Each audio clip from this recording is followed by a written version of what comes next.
Hi guys, welcome back to another episode of Birdies with Boynsy. Little 2-week hiatus. I've had a little holiday. Sorry that we didn't get any plan to be sent out, but just too busy at the moment.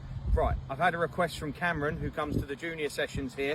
He wants to know how to play a couple of tricky situations in and around the bunkers near the green. So the first one we're going to look at is the ball outside the bunker when we have to stand in the bunker. Then we're going to go over to the other side and we're going to look at the ball in the bunker when we have to stand outside the bunker. These aren't easy shots. If the ball was in the middle of the bunker, we'd be looking at hitting a nice shot, getting some acceleration through, getting the ball close to the flag.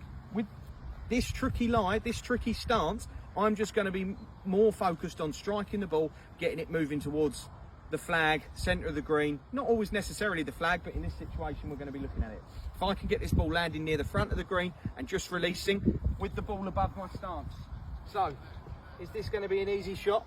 I'm gripping down it, not necessarily for control this time, like in previous videos, but because I have to. Otherwise, if I do a full stance, it's just harder to hit. So I'm going to try and stand as close to it. It will be back in the stance a little bit, but it's more just trying to jab down, guess the distance a bit. Again, this isn't a shot that we play particularly too often. So if I can get the ball into the back of the club, so I'm trying to get my stance. As you can see, my feet are slipping a little bit.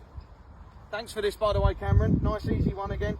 Trying to get the club as flat to the floor as I can, and anywhere on the green I'm happy.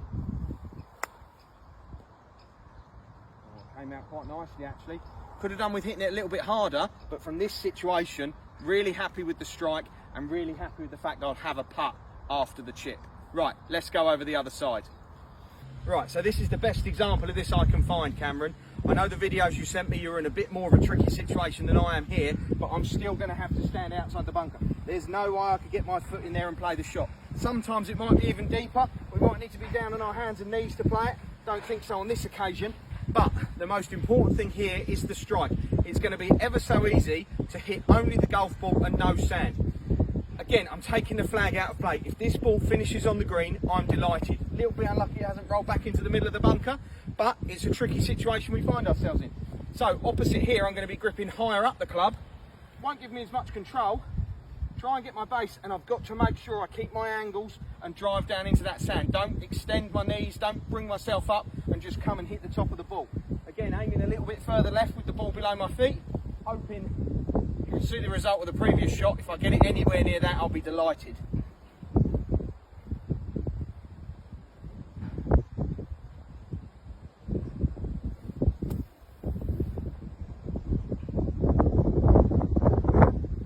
Well, that wasn't bad, was it? Maintained my angles, got the acceleration through the ball, and I've popped it out. Not a situation I want to find myself in very often, but I think I've handled them both quite all right, and hopefully that will help you when you're out on the course, Cameron. So, if anybody else has got any other requests, please let me know. We're going to try and get back and get the videos coming weekly. As I said, a little 2-week hiatus because of a holiday, but hopefully we can get them coming again for you all soon.